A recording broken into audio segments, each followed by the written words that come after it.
ನಮಸ್ಕಾರ ಪ್ರಿಯ ವೀಕ್ಷಕರೇ, ಎಂಆರ್ಎಸ್ ನ್ಯೂಸ್ನಲ್ಲಿ ಸ್ವಾಗತ.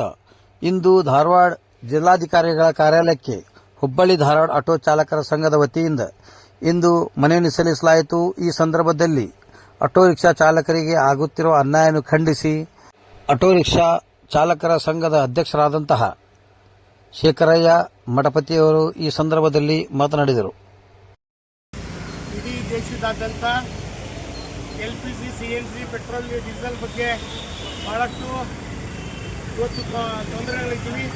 ಇವತ್ತು ಹುಬ್ಬಳ್ಳಿ ಧಾರವಾಡ ಅವಳಿನಗರದಲ್ಲಿ 25,000 ರಿಕ್ಷಾ ಚಾಲಕರು 20 ಪಂಪ್ LPG ಪಂಪ್ಗಳಿದ್ದರೂ ಕೂಡ ಯಾವುದೇ ರೀತಿ ತೊಂದರೆ ಆಗಿರಲಿಲ್ಲ. ಒಂದು ಪಂಪ್ನಲ್ಲಿ 120, ಒಂದು ಪಂಪ್ನಲ್ಲಿ 135, ಒಂದು ಪಂಪ್ನಲ್ಲಿ 115 ರೇಟ್ ಮಾಡ್ತಿದ್ರು. ಹೀಗಾಗಿ ಮಾನ್ಯ ಪ್ರಹ್ಲಾದ್ ಜೋಶಿ ಸಾಹೇಬರಿಗೆ ನಾವು ಮನವಿ ಕೊಟ್ಟಿದ್ವಿ. ಮನವಿಗೆ ಸ್ಪಂದನೆ ಮಾಡಿ ಇವತ್ತು ಜಿಲ್ಲಾಧಿಕಾರಿಗಳು ಇವತ್ತು ಸಭೆ ಕರೆದು ಇವತ್ತು ಆಟೋ ರಿಕ್ಷಾ ಚಾಲಕರನ್ನ ಉತ್ತರ ಕರ್ನಾಟಕ ಆಟೋ ರಿಕ್ಷಾ ಚಾಲಕರ ಸಂಘದ ಎಲ್ಲ ಸದಸ್ಯರ ಪದಾಧಿಕಾರಿಗಳು ಅಧ್ಯಕ್ಷರನ್ನು ಕರೆದು ಮತ್ತು LPG, CNG ಪಂಪಿನ ಮಾಲಕರು ಮ್ಯಾನೇಜರ್ಗಳು ಒಂದು ಸಭೆ ಕರೆದು ಸಭೆಯಲ್ಲಿ ಯಾವುದೇ ರೀತಿ ನೀವು ರೇಟ್ ಬೋರ್ಡನ್ನು ಹಾಕಬೇಕು, ಯಾವುದೇ ರೀತಿ HB ಹಣ ವಸೂಲಿ ಮಾಡಬಾರ್ದು, ಹಣ ವಸೂಲಿ ಮಾಡಿದರೆ ಅವ್ರ ಮೇಲೆ ಕ್ರಮ ತಗೊಳ್ಳಿ ಅಂತ ಮಾತು ಹೇಳಿದರು. ಹಾಗಾಗಿ ಉತ್ತರ ಕರ್ನಾಟಕ ಆಟೋ ರಿಕ್ಷಾ ಚಾಲಕರ ಸಂಘದಿಂದ ಮನವಿ ಸ್ಪಂದನೆ ಮಾಡಿ ಸಭೆ ಕರೆದಕ್ಕೆ ನಾವು ಜಿಲ್ಲಾಧಿಕಾರಿಗಳಿಗೆ ಅಭಿನಂದನೆ ಸಲ್ಲಿಸ್ತೇವೆ.